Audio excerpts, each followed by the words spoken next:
Right. Yeah, it is. It is recording. It is recording. I believe I'm recording too. Excellente. So, yeah, for the audience, we did do a video actually between the last, but because my ear has a habit of touching the stop record button on the phone, it cut after 20 minutes.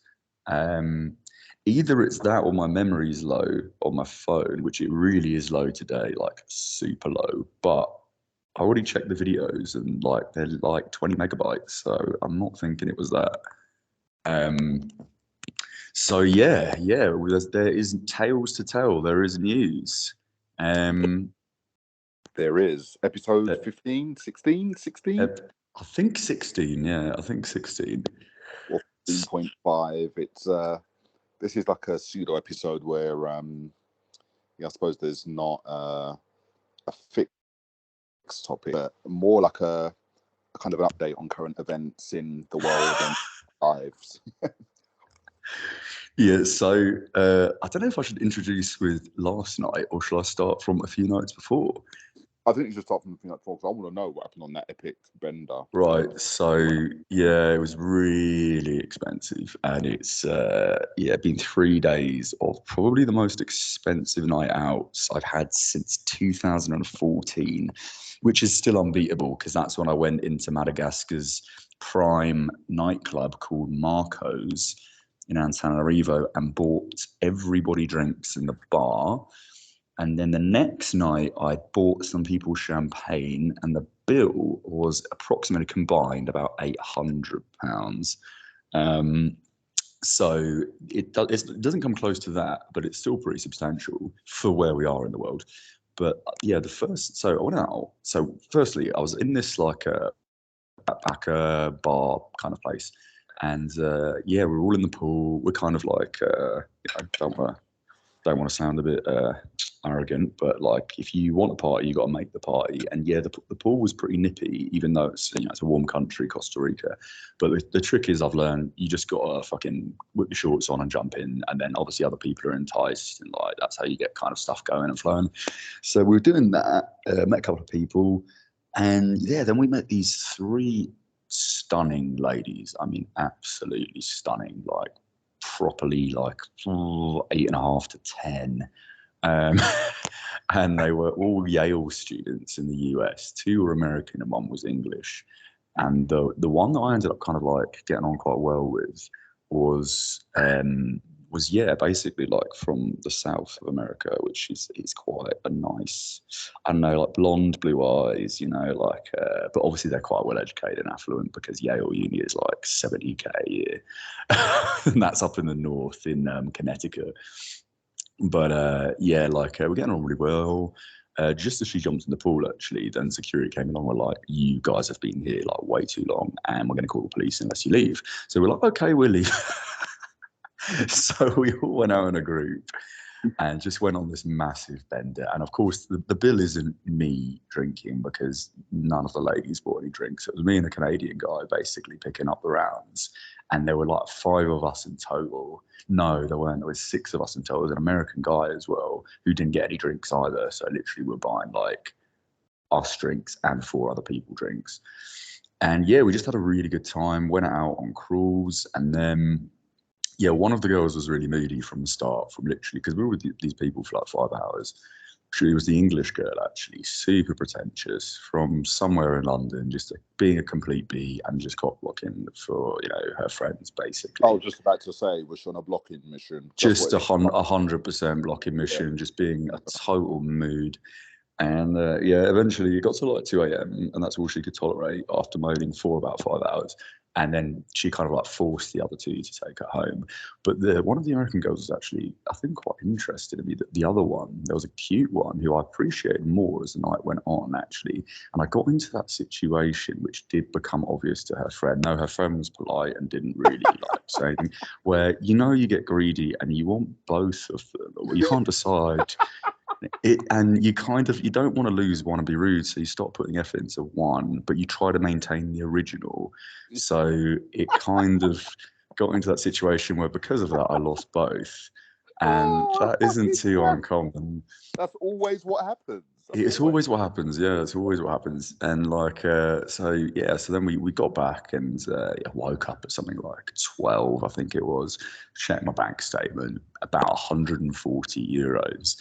And then because I woke up so late, the place that I was staying, which is the most popular place in probably Costa Rica, it's fully booked. So, and I didn't want to go elsewhere because the next night we started talking to this really cute German girl. She was really, really, really stunning. And because I left it so long to book, I decided, screw it, I'm going to get the only room that's available.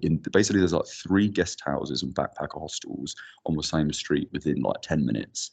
And they're like the highest rated places, the most popular place in the whole country. And they're all owned by the same business partnership. But everyone can go to each business and like use all the facilities. So it's all just interchangeable. So by the time I booked, there was... Say again? What was her personality like, the German girl? Actually, yeah, well, this is where it gets a bit... It was really good, but she was 19. But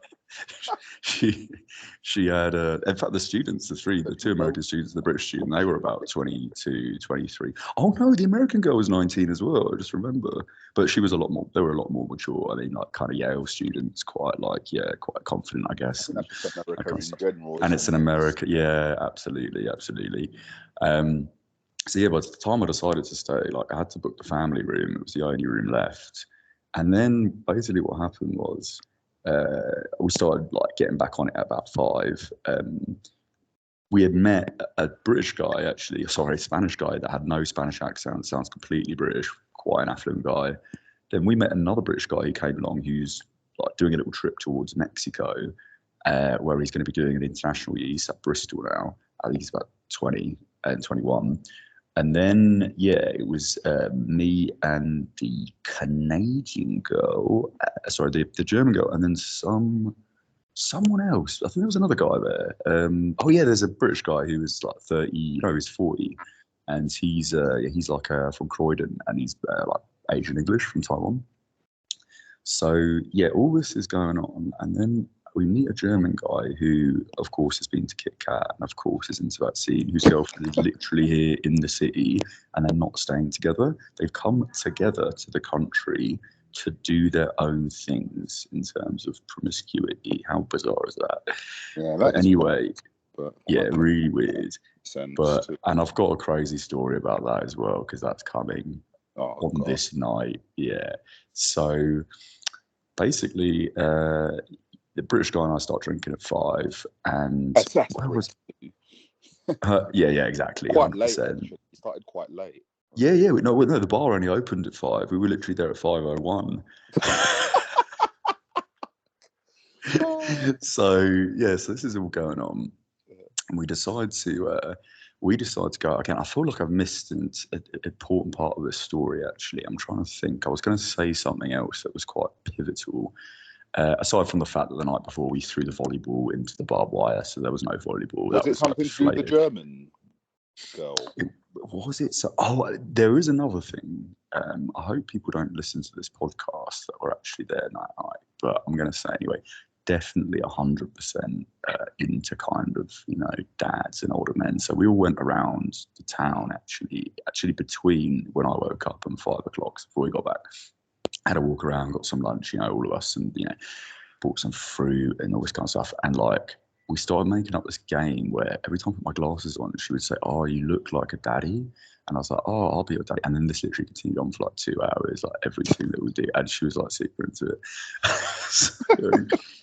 But she was role play. Yeah. Exactly, but she was flying that night at 2 a.m. So I was like, And then all of a sudden, I remember now the story. All of a sudden, the German guy that I was introducing then came up and said his friend, someone he met, is homeless. This girl basically came up to him screaming in the street and said, "Hey, help me! Are you a foreigner? I need help. Basically, my bank cards have been blocked, all this stuff." Turned out she was from Russia, and she was an 18-year-old dance student. And because Russia's got this problem with their bank cards now, a lot of the time there are things get blocked, etc. So he asked, hearing that I had the family room, if like it would be possible to let her have it or let her share.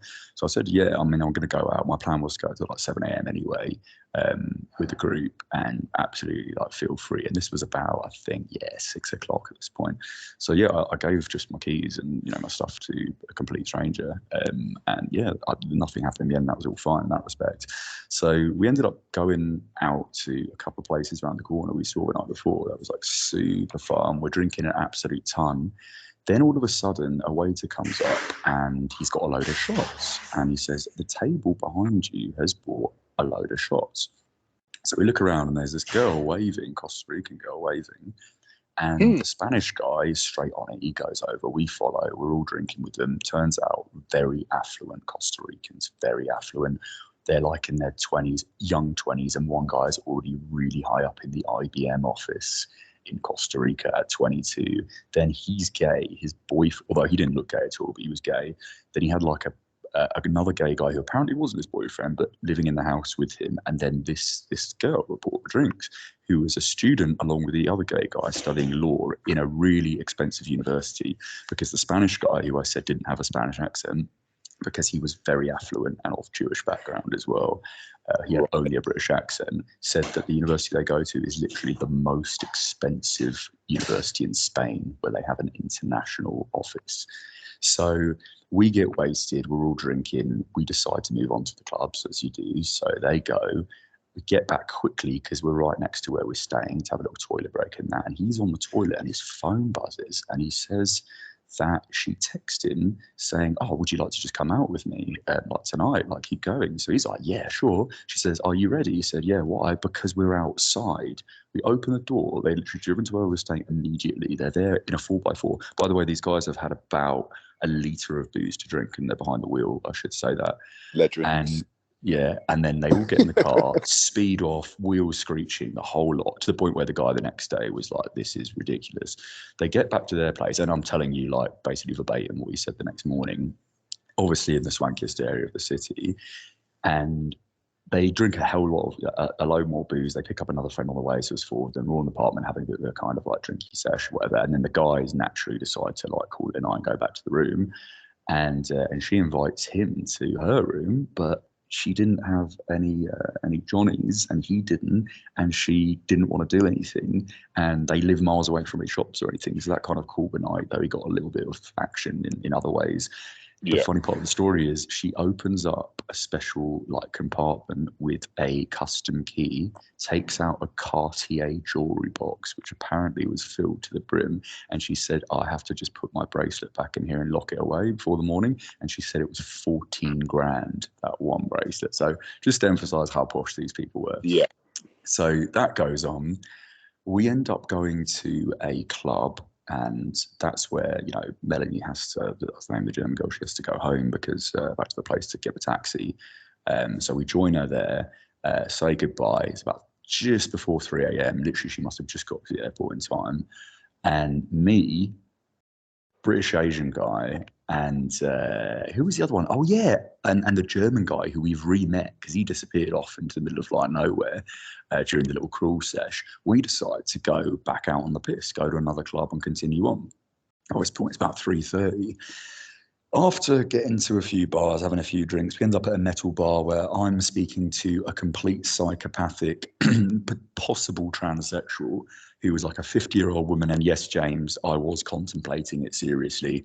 She was wearing some Prada glasses and it was a done deal. But then all of a sudden, and she was a regular, she turns and says, don't touch me, just randomly. I wasn't even touching her. I was literally like a meter away from her at the bar talking to her, and then all of a sudden she just goes, don't touch me, and then goes silent, and then like she doesn't apologize, but then she like continues on the conversation calmly as if nothing happened.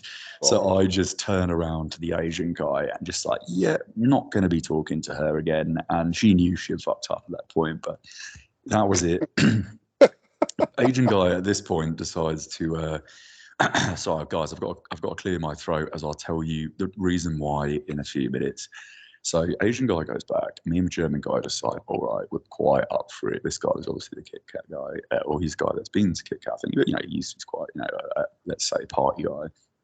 So we decide, okay, let's do something a little bit interesting. Let's get a girl, because he said he knew a casino where they are, they have like, let's say, like a brothel facilities. So he said, yeah, should we get a girl? So I was like, yeah, but on one condition, it's got to be like a double team scenario, or I'm not really up for it. If it's to be paid for, it's got to be something solid. So like, we will just find a super hot girl and basically go at it. So we decided, yeah, that's fine. We set our price in our heads at like 150, which was fair, because apparently the normal price for like a smoker is 100. We set at 150. We get to the casino. They're literally there for like 1.5 hours, just drinking, negotiating. He's quite wasted. We're all just kind of like trying to find a scenario. Bouncer's gone off to find a lady who would be keen on that kind of scenario of the highest standard. And she arrives, and literally, mate, she's like an absolute smoker. We're talking like porn star material, like definitely someone that's worked in the industry. And the moment that she came, I was like, it's definitely not going to be 150, is it? So, so we're all sitting down, and like, it's kind of an awkward situation, because you know what's coming. You've got to negotiate the price, and we've got our little, like, it's quite a swanky hotel. We've got our little area, and immediately she's like, yeah, so it's 120, and I'm like, yes, result in my mind. But it turns out like there was a miscommunication, and no one had informed her like what exactly we wanted. So 120 is still a good price, but it's per person for an hour. Yeah. And I wasn't really into that, just because, but it's just, it doesn't make sense. Like, someone's got to go first. I don't want to go second. It's awkward if you go first anyway, and like he's in the room, or I don't know, like it's weird. So I was like, okay, but we want two. So kind of surprised. She's like 300. I was like, is that negotiable? She's like, absolutely, it's not negotiable, because it's a little harder on the lady. I was like, oh, okay. Well, in which case, I think I'm not going to be up for it, but German guy might be. A German guy was like, yeah, I'm up for it. So he runs out the hotel, 20 minutes back to where we're staying, grabs cash, comes back, pays for the whole scenario, and I clear off at that point when he's paying literally the reception of the hotel, which was so funny. And I end up basically just going back and calling that a night. Price wise of what's been spent over these 2 nights so far in Costa Rica, which is more of an expensive country with respect to Latin America, but it's really not that expensive, and drinks are ridiculously cheap for where you are. And if you go to the right kinds of places, and hotels are not cheap, but reasonable relative to where you are. But with all that said, and bearing in mind, like, I'd probably only have maybe 10 to 12 drinks on both nights. The bill now is up to about 210, 220 euros. But we have the third night to come as well. So third night, I decided to go out, which was Thursday night to Friday morning. And again, we've got some of the group members from the original night, also from the second night, and a couple of other people. By the way, I've missed a crucial part of the story as well. So the first night, if we go back to that, and I told everyone we had 3 girls from the US. One was British, and it was me and the Canadian guy. We continued on going to a few more clubs actually after they went home, and after we were blocked and all that kind of stuff. He ended up, but he's basically a dealer from Canada, and he looks like not just someone that does that, but does a lot more himself, borderline METH potentially, though seemed like a nice enough guy, and he's here for dental treatment. Gets to like 5 a.m. and the guy literally just like flips in the club, and he kind of like turns to me and just kind of like goes bipolar and basically says, like, if we were to fight, I'm telling you, John, I could like smash you out, mate. I mean, don't fuck me, John. I could actually probably fucking smash you out. But he's saying it like aggressively and like with meaning. So I'm kind of like trying to diffuse it. But then I'm like thinking, actually, like, to be honest, if he's going to go down this road, it looks like a pretty secure environment. I'm just going to like at least stand my ground and be like, well, actually, mate, to be honest, I don't think you could, and I could probably take it. So why don't you just calm down and let's just kind of like, continue on with the night before it gets boring. He didn't continue on, at which point I was just like, fuck it. I don't need this. I'm just going to leave the club and go back. I mean, at this point, there's like not many ladies around anyway, and let's just call it a night, defuse it. I might have to meet the guy tomorrow anyway. So I went back, returning to the third night. So third night, we get some of the group, like I said, and we're ready to go out. Again, we actually get beer pong glasses and balls and stuff, and we decided to like set up a proper game, and it's going really, really well. Even though the balls were too big, we couldn't find ping pong balls, and the glasses were like big, but not big enough for beer pong. But we were having a pretty good time. Like everyone's drinking, like it's getting better, it's getting better. I meet the lady again that was that I gave the room to the second night. The person that was homeless, and actually since her parents have managed to send their money, so she's all totally fine now. And yeah, we're chatting away, and we decided to go out again, but this time to a club that's supposed to be the best club in the whole country. It's called Antique, and it's quite close, but it was closed the nights before. So yeah, we're all prepping. We all go out, go to this club, and I need to be careful with how I word certain things here for legality purposes, let's say. But yeah, some people decided it would be better to like enhance the alcohol with something else. So potentially, just potentially like we may have a bumper upper. Had an interesting mixer, let's say, a nice upper, yeah. Right. Okay. And so that's going on. It's very strong, and given the proportions, it is very, very strong. Like it was a little bit too strong, I should say, but the night's going relatively well. They got a techno club in the basement, a nice Latino soul spot on the top, properly good club, I have to say. But a guy tagged along who was massive. He's the biggest guy you've ever seen, and he's not fat. It's like pure muscle. I think he said he was like 120 something kilos, but looked a lot bigger than that. I mean, really like the biggest guy in all of the clubs and everywhere that we saw that night, and probably in the country, to be honest. And he's from the US. But he was an older guy, and I think he said he was like divorced, and he might have even had some kids. And this guy seemed totally fine, but a little bit too energetic for someone of his age, way too kind of childish for someone with a massive beard that's like 120 something kilos. But no problemo. He seemed like a super nice dude. We were all getting along. We were all going to the bars in his club. Sorry, we went to the bars, but again, that we went to the night before his club. But then all of a sudden, I realised that he was with an American woman who was about kind of, I don't know, let's say 30, 35. She was like getting a bit sick of him, but like I didn't know what the reason was because she was being really nice to us. So kind of overlooked it. Now when we got to the club, he turns to me and says, "Hey, John, so basically, I don't get paid till tomorrow and I don't have any money to buy drinks. So could you get me a drink?" And I knew immediately that this guy is basically a bit of a loser kind of guy. He doesn't have any money whatsoever. And he's basically been offloading onto the American girl and the others all night. But I got him one drink and thought, that's it. So I'm going to get this guy. Right? And everyone else had already done the same or was about to do the same in the group without knowing that everyone else had also done the same. So yeah, we're partying along. We're all a bit, upbeat and all that kind of stuff. And eventually, like certain people decide to go back. First, the American guy decides to go back. Then the British guy decides to go back because he had an embassy appointment, which he's been rejected. By the way, it was for a visa. He got rejected this morning, which is ridiculous for some really stupid reason. And then yeah, I'm there outside with a Canadian guy who I've introduced as being a bit of a man in the know of this kind of scene, and then this crazy big guy, and then all of a sudden this group of like junkies, crackheads, and ultra scammers, like the most obvious scam group you've ever seen in your life, off the streets, come up and say to them and us, "Would anyone like to go back to a house party?" And immediately I was like, "No, I'm not going with these guys because A, there is no house party. B, they're all men except one woman who's clearly a prostitute, maybe even a transgender. And they're all basically going to spike us and rob us. Like that's literally the only reason, or beat the shit out of us, even though we had the big guy. So probably it would be a spiky drink scenario."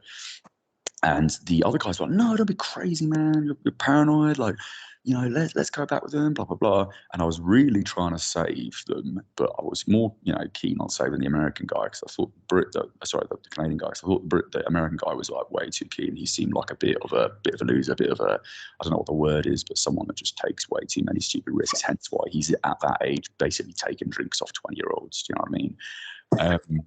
So the Canadian guy basically seems to change his mind. Like, actually, yeah, John, you are right. Yeah, something's not right here. I'm not going to go back. I'm going to go back. And at this point, this massive guy just starts pushing me. And I did not back down, even though there's 100% zero chance I would be able to do anything in this situation. So he just kept like properly pushing me. I kept standing my ground until he like threw me basically into the wall, which hurt enough. And then he just disappeared off back to the road with all the junkies by the fuel station, at which point this homeless man is like just kind of screaming stuff in English and Spanish. As far as I remember, it was like semi-xenophobic stuff, like, "Yeah, you fucking tourists, you come over here, you fuck Costa Rica, fuck you," like all that kind of stuff. And then all of a sudden, I just get fucking punched to the ground. I don't even know where the punch came from, just punched to the ground. Homeless guy punched me to the ground. I get back up. Just as I'm getting up, he punches me once, punches me twice again. Just as a Californian, or not sorry, a Costa Rican guy comes running over to solve the problem. We both grab him, punch him a few times. The Costa Rican kind of tries to break it up. Then that American guy comes over and again pushes me back in and pushes this guy back again. Homeless guy runs off. American guy disappears back across the road. And I'm like, oh, fuck this. This is ridiculous, right? So I was like, this place is fucking shit. Next to this scenario the whole time, there was a bouncer literally right next to us, probably half a meter away, like getting almost touched by this fight, did nothing, just laughing. So then I was like, fuck it, this is the end of the night, let's walk off. So walked in the direction that I thought I was staying, came across a police station. I was like, fuck it, let's go to the police station. Absolutely, let's report this shit. I'm not having this. I get to the police station. And at first, they didn't want to help me, maybe because my eyes might have looked a little bit intoxicated, but I was being pretty concise. And eventually, I convinced them because I thought, look, this is how it goes. I'm going to file this report either way. And then I'm going to go to the embassy or using all the keywords, and I'm going to upload you onto YouTube and my stuff. It's bad for tourism. Realistically, I've just been punched right next to the station, and I want to report a crime. That's my right to. That's your job. That's what you get paid for. So they put me in a car and they said, okay, we'll drive back, see if we can find the guy. It's literally like 1 minute in a car around the corner. And they intentionally wouldn't go anywhere near the club. So there's this entire road and there's people all around and they wouldn't go near the club. So they started doing like rounds around everywhere but the place that I'm saying, mate, it's right there, it's right there, it's the club. They already know the club anyway. Like they know exactly where it should be, just basically ignoring me. They do their 2 rounds without really stopping. And then they take me to the main police station, which is the biggest police station in Costa Rica, which is just completely filled with Masonic symbolism. Remember that video I sent you, James? That little square with the torch? That's the police station. That is the police station. And inside the police station, like the first thing you see, it's like a commemorative kind of mural piece, like the stuff you find in the US. Literally just like a Masonic woman, Starbucks style kind of goddess thing with a torch over a Masonic triangle, not the full compass, but Masonic triangle. So yeah, I'm waiting around, and then yeah, they are very professional in there, very nice. Though they didn't offer me any water, they didn't even tell me where the toilet was. But in terms of like the general attitude, it was fine. I had to write a report. They obviously spelled my name wrong. They called me David on the report.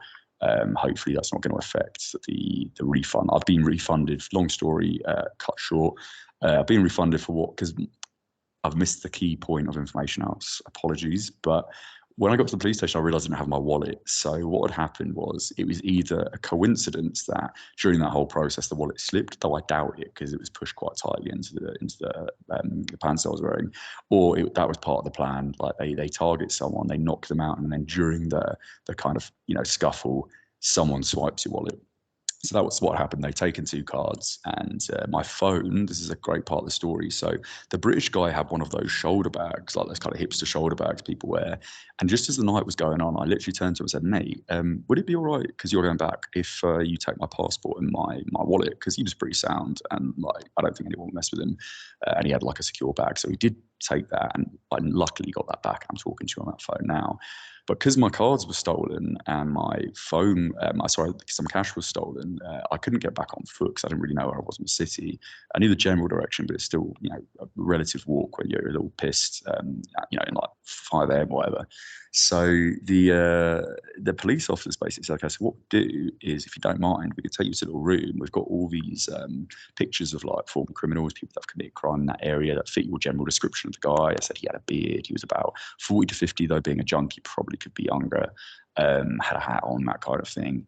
And they're like, okay, so yeah, we'll take you to this room, we'll do that if you don't mind. I said, yeah, you know what, it's absolutely fine. Although at this point, it's now probably, I don't know, 7-ish, and I hadn't slept for 24 hours, got up at 6 a.m. the next morning, the morning before, sorry. So they take me to this room, and the lady's very nice, and I'm going through these pictures, and I'm trying to be as efficient as possible with the tide that's semi-intoxicated, whilst trying to make sure that I don't put anyone that's potentially innocent into the equation, trying to really remember what you look like. Then I said to her, how many pictures are there? And she said, oh, quite a lot. I said, well, how many? Because this is already taking about 2 hours. It's about 9 a.m. now. She said, well, you've done 140 and we have 1,500 and something pictures to go through, which, by the way, is insane when you have to click every individual picture, enlarge it, really make sure for like 20, 30, 40 seconds, like, no, I don't think it's the guy. I don't think it's the guy, because some people look very, very similar. Yeah. And I said, well, look, that's going to take 8 to 10 hours. There's no way in hell. And I consider someone that, you know, I do the right thing quite a lot. And I know for a fact that most fucking people, if they knew it was 1,500, wouldn't even report the crime. People that get there for more serious crimes might not even be fucked. No one is wasting 8 to 10 hours in the station for something that's someone that's not even going to be convicted. And even the guy that's running the investigation, he said, I can promise you, in Costa Rica, we have the most strict laws when it comes to prosecuting in the world. It's off a Spanish law, which he translated to me, I can't remember it. But apparently, if any crime exceeds 15 minutes from when it's committed, you are not allowed to arrest that person. So if a policeman chases someone down the street and 15 minutes is exceeded after law, he has to let him go. And apparently, because of that, that's why San Jose, the wealthiest country in South America, has the largest amount of poverty and essentially just street homelessness and probably crime behind the scenes. Because they can't convict anyone. He said, if we get this guy, which is probably never going to happen, the maximum he will get is 3 months. 3 months for assault, and being a repeat offender, he still only gets 3 months. Because we're pretty sure we found the photo in that 140, because the 140 photos, like the 1,500 photos, consisted of a lot of the same pictures, obviously for security, you know, for them to make sure that you do kind of recognize the individual. So we probably have identified him, but they said, another thing, we can't use this evidence unless you've typed in, because you give a percentage, that you are exactly and only, no more, no less than 100% sure it's this individual, which is ridiculous, which means they can't use it in court for any prosecution unless you state in writing that you're 100% sure it's that person. And no one is 100% sure. Someone's sister or mother could walk in front of them in the street and they can't say, I'm actually 100%, especially when it's in the case of like someone getting attacked and it's like, you know, a 2-minute maximum period in the dark when you're a little bit wasted. Even a sober person struggle to, you know, in certain situations to, you know, say 100%. So I was just like, this is fucking ridiculous. So went back to the hotel, got my passport off the guy, got my phone off the guy, and then literally my phone buzzes. And though thankfully Revolut had blocked my cards, I could see the transactions they'd already made. It actually came to a little bit less than I originally thought. It was 53 quid. So they actually went to, but luckily because I was using Revolut, I only had a certain amount. I think it was like 100 quid on there, and Revolut blocked it after a certain amount of attempts for certain transactions, because they tried to make like larger transactions and then it didn't go through and all this kind of stuff. Being scummy criminals, they went to Taco Bell, McDonald's, Burger King, and got a taxi, and then went to the pharmacy, and then tried to do it again there and then in front of me. So though it's blocked, I get the fucking live location up. So I say to them, let's fucking go there at Taco Bell now. It's like, I don't know, like a 5-minute run. We can make it. We can get these guys, you know. And no one wanted to come. And I was like, oh, fuck it then. You know what's better? I'll run to the police station. I run to the police station, biggest police station in fucking Central America. Sorry, in Costa Rica. Probably one of the biggest ones in Central America as well, to be honest.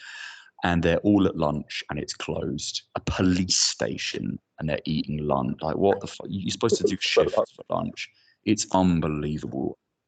So I waited for 30 minutes, told them the new data, and again, I realised while I was waiting, now like, this is a fucking waste of time, and never again, ever am I going to go to the police for anything less than the document necessary for the refund or for insurance or something like that. So basically, went to sleep at about 11:30. Woke up, my teeth have definitely been kicked back a slight bit, probably like a millimetre or something, so they're pretty painful at the top. The lips, it's all relatively okay, to be honest. He hit me square in the mouth, so there's no like punch bubble on my cheek. It's just like a fat top lip, which looks like a Botox gone wrong.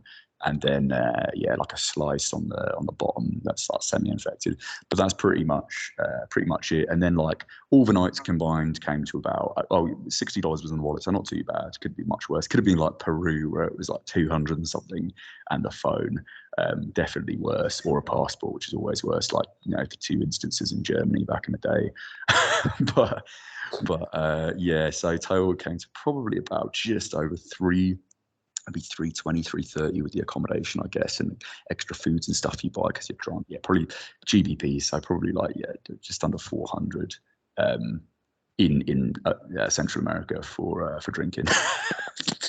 So that's the story. I'm sure I've missed out loads of important details in this, but yeah, that's the That's the general outline of what happened. that's the Um, general gist. well, we're glad you're here. We're glad that you survived to give us episode 15 and episode 16 and 15.5. yeah, 16.5, absolutely. I think we definitely need to do a self-interest one next. Oh, 100%.